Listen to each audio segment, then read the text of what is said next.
Estamos iniciando mais um programa Palavra Ética no YouTube, canal Frei Gilvander, luta pela terra e por direitos, e por outros meios na internet, hoje para refletir com você sobre a ameaça brutal que passou mais uma vez de despejo da ocupação Eliana Silva do MLB no Barreiro, em Belo Horizonte, Minas Gerais, o que seria absurdo dos absurdos. Antes, convido você a dar um like aqui neste nosso vídeo e a inscrever-se aqui no nosso canal no YouTube. Gratidão pela atenção e vamos ao assunto de hoje. Despejar a ocupação comunidade Eliana Silva? Absurdo dos absurdos.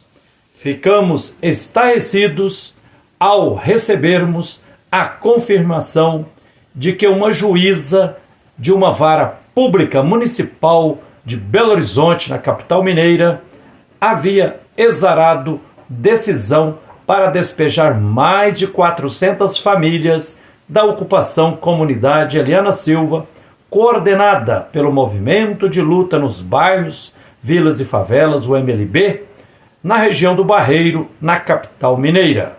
Trata-se de absurdo dos absurdos. Uma das decisões mais brutais que já vi em 30 anos lutando ao lado dos camponeses por terra e ao lado do sem-teto por moradia digna e adequada. Eliana Silva, como carinhosamente é conhecida a comunidade, tem sido há 12 anos um extraordinário exemplo de organização e de conquista de direitos para todas as ocupações do Brasil e de outros países. Intuo que se a juíza Rafaela Kerrig Silvestre tivesse visitado Eliana Silva, ou pelo menos assistido a alguns dos muitos vídeos reportagens que gravamos lá na ocupação comunidade Eliana Silva, na hora ela voltaria atrás e cancelaria a decisão de despejo. Só se ela não tivesse coração. A ocupação Eliana Silva, uma comunidade com 12 anos de luta e com inúmeras conquistas que já a transformou em um bairro consolidado, muito mais organizado do que centenas de bairros da capital mineira. Seguindo o plano urbanístico feito por professores e professoras doutores em arquitetura da Universidade Federal de Minas Gerais, em conjunto com as famílias, Eliana Silva já tem todas suas ruas asfaltadas, todas as casas construídas de alvenaria, sendo a maioria das casas de 2 ou 3 andares, com rede de água e esgoto instalada pela Copasa, rede de energia instalada pela CEMIG, coleta de lixo feita por caminhões da Prefeitura de Belo Horizonte, semanalmente, creche Tia Carminha, que atende há 12 anos mais de 30 crianças, viabilizando que as mães possam ir trabalhar e deixar as crianças sendo bem cuidadas. Tem também Centro Cultural Quebrada, ou seja, Eliana Silva está no nível da Vila Santa Rita ao lado. Quem desconhece a história não percebe que Eliana Silva foi fruto de ocupação, tamanha a evolução e consolidação da comunidade. Qualquer pessoa sensata ou autoridade que chegar lá e ver, dirá na hora: é impossível despejar mais de 1.300 pessoas de um bairro consolidado como Eliana Silva. Para além do grau de consolidação que impede despejo e reintegração de posse, a decisão que manda despejar está eivada, recheada de ilegalidades e é inconstitucional sob muitos aspectos legais e éticos. 3 processos de reintegração ainda existem como uma espada de Damocles na cabeça das mais de 400 famílias da comunidade Eliana Silva. Um do empresário Fernando Herfeld, outro de Newton Pedrosa, dono de um ferro velho, e outro processo da Prefeitura de Belo Horizonte. Estão em duas varas diferentes. Precisam ser reunidos com o juiz pré-vento, o que recebeu o primeiro processo. Não sei se o primeiro processo protocolado fisicamente ou o primeiro no sistema eletrônico, que são diferentes. Tem que decidir isto também, reunir os processos para que não se tenham decisões discrepantes. Existem 6 ações civis públicas da Defensoria Pública de Minas Gerais e do Ministério Público de Minas Gerais. Ações estranhamente não julgadas até hoje. Ações que colocam como réus a Prefeitura de Belo Horizonte, o Estado de Minas Gerais, os bancos Bradesco, Banco Real e empresários como Marco Valério, dentre outros. Todas defendem o direito das famílias de continuarem ocupando as áreas ocupadas e exigem a anulação dos contratos de alienação de terras públicas, terras devolutas, cerca de 150 hectares de terrenos, o que equivale a 150 campos de futebol, 1,5 milhão de metros quadrados de terra, que até a década de 1990 eram terrenos públicos devolutos, mas que foram repassados para empresários pelo governo de Minas Gerais, através da empresa Companhia de Distritos Industriais de Minas Gerais, CDI, e Codemig, Companhia de Desenvolvimento do Estado de Minas Gerais. Foram repassados de forma ilegal, sem licitação e a preço irrisório, com cláusula contratual que previa que os empresários teriam que, em 12 ou 24 meses, de acordo com cada contrato de venda dos terrenos, comprovar que estavam gerando emprego no aludido Distrito Industrial do Vale do Jatobá. Com a cumplicidade do governo de Minas Gerais, Marcos Valério, Banco Real, Bradesco e muitos empresários se apossaram de forma ilegal de 1,5 milhão de metros quadrados de terra nas imediações da comunidade Eliana Silva, mas poucas empresas prosperaram. Doutora Cleide Nepomuceno, da Defensoria Pública de Minas Gerais, afirma que as ações civis públicas, o seguinte: os terrenos eram da Codemig e foram alienados de forma ilegal com obrigações contratuais para a implementação de um parque industrial, e essas obrigações não foram cumpridas e os terrenos foram usados como ativo imobiliário, como especulação, diz a defensora pública. A grilagem das terras do Distrito Industrial do Vale do Jatobá resultou em prejuízo aos cofres públicos em mais de 42 milhões de reais, segundo a Controladoria Geral do Estado. A maioria dos empresários deixou os terrenos abandonados sem cumprir a função social por interesses especulativos. Por isso, a região se transformou no Vale das Ocupações, com uma ocupação acontecendo após a outra. Em 1996, a ocupação Corumbiara. Em 2008, a ocupação Camilo Torres. Em 2010, a ocupação Irmã Dorothy. Em 2012, a ocupação Eliana Silva. A primeira ocupação Eliana Silva resistiu 3 semanas e foi despejada por 500 policiais militares com o uso de carveirão, inclusive. Mas 3 meses após, as famílias despejadas ocuparam outro terreno a 1 quilômetro de distância. O terreno da primeira Eliana Silva está abandonado até hoje. No Carnaval de 2014, aconteceu a ocupação Nelson Mandela. Em 2015, a ocupação Paulo Freire e a ocupação da Horta. Na luta coletiva, os movimentos sociais, como o MLB, Movimento de Luta nos Bairros, Vilas e Favelas, têm construído muito mais moradia do que o poder público.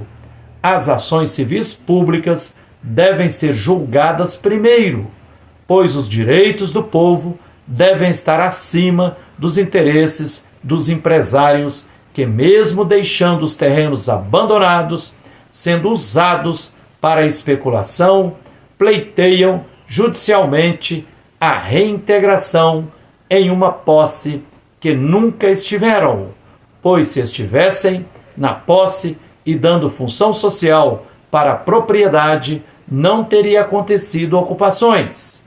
Empresários responsáveis que construíram empresas em vários dos terrenos estão tocando seus negócios e não tiveram suas propriedades ocupadas. A decisão que manda despejar as famílias da ocupação Eliana Silva viola e desrespeita também a decisão do plenário do Supremo Tribunal Federal, na DPF 828, que obrigou os tribunais estaduais e federais a criarem comissões de conflitos fundiários e a encaminharem processo de negociação que impeça despejo sem alternativa prévia e digna. É preciso que a Comissão de Conflitos Fundiários do Tribunal de Justiça de Minas Gerais faça visita técnica na ocupação Eliana Silva e convoque a Prefeitura de Belo Horizonte, o Governo de Minas Gerais e o Governo Federal para audiências de tentativas de conciliação que apontem o que é correto, justo e necessário a fazer. É a Prefeitura de Belo Horizonte desapropriar o terreno da Eliana Silva e encaminhar o processo de regularização urbana e fundiária social, a REURB-S, expedindo, ao final, a escritura e o registro de posse e propriedade para as famílias que moram na comunidade Eliana Silva há 12 anos, com todas suas casas construídas, já pagando contas de água e energia. Caso a Prefeitura de Belo Horizonte se negue a fazer o que é obrigação dela, fazer a REURB-S, a regularização urbana e fundiária social, na comunidade Eliana Silva, a Defensoria Pública de Minas Gerais deve entrar com ação civil pública exigindo a desapropriação indireta da área, ou seja, o juiz deverá acolher o pedido e determinar que a Prefeitura e o Estado de Minas Gerais paguem em dinheiro certo valor para os empresários que pleiteiam reintegração de posse. Sobre isto, já temos várias jurisprudências do Superior Tribunal de Justiça, o STJ, que proíbem despejar ocupação comunidade consolidada. Temos muitos exemplos que podemos citar de casos em que o Estado, poderes judiciário, executivo e legislativo, reconheceu a comunidade e o despejo não aconteceu. Por exemplo, em abril de 2016, o Superior Tribunal de Justiça, no recurso especial número 1302.736, confirmou a decisão do Tribunal de Justiça de Minas Gerais que negou reintegração de posse contra a ocupação que tinha se tornado bairro em Uberaba, no Triângulo Mineiro. Diante da existência de inúmeras edificações e moradores no local, após tantos anos de disputa judicial, a Justiça Mineira reconheceu e negou o direito à reintegração de posse em prevalência do interesse público, social e coletivo. A decisão judicial de reintegração foi convertida em perdas e danos a ser paga em dinheiro. Em voto repleto de doutrinas, teses e precedentes, o ministro do STJ, ministro Luiz Felipe Salomão, discorreu sobre os princípios da proporcionalidade e da ponderação como forma de o judiciário dar aos litígios solução serena, justa e eficiente. O ministro relator ressaltou que o imóvel originalmente reivindicado não existe mais, já que no lugar do terreno, antes objeto de comodato, surgiu um bairro com vida própria e dotado de infraestrutura urbana. Segundo a decisão do STJ, não pode ser desconsiderado o surgimento do bairro, onde inúmeras famílias construíram suas vidas sob pena de cometer-se injustiça maior a pretexto de fazer justiça. Outro caso julgado pelo STJ é o do acórdão da favela do Pullman, em Santo Amaro, em São Paulo, que inicialmente era área destinada a um loteamento, mas foi ocupada pouco a pouco e se tornou um bairro em franco processo de consolidação, e o Poder Judiciário reconheceu, ao final, o perecimento do direito à propriedade, ou seja, negou o direito de reintegração. Em 2005, o ministro do STJ, Aldir Passarinho Júnior, o relator, decidiu negar a reintegração de 9 lotes com 30 famílias na favela do Pullman. Na decisão, o ministro Aldir afirma: trata-se de favela consolidada, com ocupação iniciada há cerca de 20 anos. Está dotada pelo poder público de pelo menos 3 equipamentos urbanos: água, iluminação pública e luz domiciliar. Fotos mostram algumas obras de alvenaria, os postes de iluminação, um pobre ateliê de costura, tudo a revelar uma vida urbana estável. No caso da favela do Pullman, a coisa reivindicada não é concreta, nem mesmo existente. É uma ficção. Os lotes do terreno reivindicados e o próprio loteamento não passam há muito tempo de mera abstração jurídica. A realidade urbana é outra. A favela já tem vida própria. Está, repita-se, dotada de equipamentos urbanos. Lá vivem muitas centenas ou milhares de pessoas. Só nos locais onde existiam os 9 lotes reivindicados residem 30 famílias. Lá existem uma outra realidade urbana, com vida própria, com os direitos civis sendo exercitados com naturalidade. A realidade concreta prepondera sobre a pseudo-realidade jurídico-cartorária. Segundo o artigo 77 do Código Civil, perece o direito, perecendo o seu objeto. E nos termos do artigo 78, entende-se que pereceu o objeto do direito quando fica em lugar de onde não pode ser retirado. Razões econômicas e sociais impedem a recuperação física do antigo imóvel. O desalojamento forçado de 30 famílias, cerca de 100 pessoas, na favela do Pullman, todas inseridas na comunidade urbana, muito maior da extensão da favela já consolidada, implica uma operação cirúrgica de natureza ético-social, sem anestesia, inteiramente incompatível com a vida e a natureza do direito. É uma operação socialmente impossível. E o que é socialmente impossível, juridicamente é impossível. Em cidade de franca expansão populacional, com problemas gravíssimos de habitação, não se pode prestigiar o comportamento de proprietários que deixam o terreno abandonado sem cumprir sua função social e depois exigem judicialmente reintegração de posse.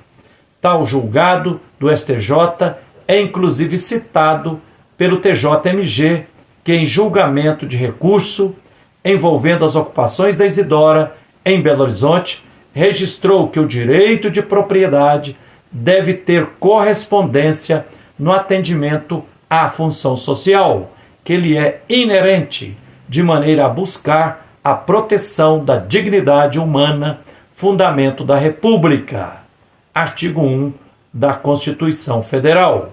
Concluiu o desembargador Correia Júnior que prevalece o postulado da dignidade humana em se tratando de questões que envolvem a coletividade da população, mormente por se tratar de desocupação de casas em que vivem idosos e crianças, com o uso prematuro e inadmissível da força policial, não devendo ser concedida ordem de despejo que favorece o direito de propriedade com violação aos direitos fundamentais. Essa situação, porque passa a comunidade Eliana Silva, exige atenção e solidariedade.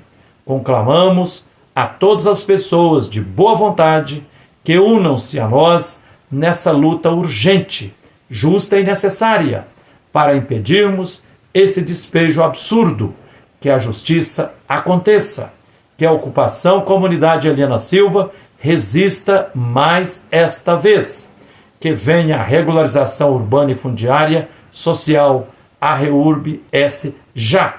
Enfim, após tentativa de ocupação da Prefeitura de BH e acampamento na porta da Prefeitura, no último dia 11 de dezembro agora, 2024, com truculência da Guarda Municipal que bateu e feriu várias pessoas e prendeu 2 jovens da ocupação Eliana Silva, secretários da Prefeitura de Belo Horizonte receberam em reunião a coordenação do MLB, Movimento de Luta nos Bairros, Vilas e Favelas, e a Prefeitura de Belo Horizonte assumiu vários compromissos com a regularização da ocupação Eliana Silva, o que levou à suspensão do despejo por 90 dias.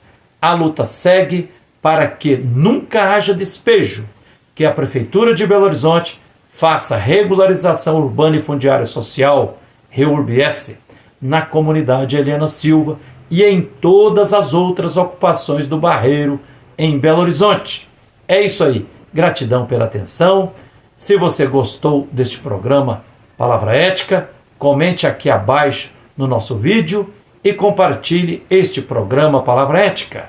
Inscreva-se aqui no nosso canal se quiser.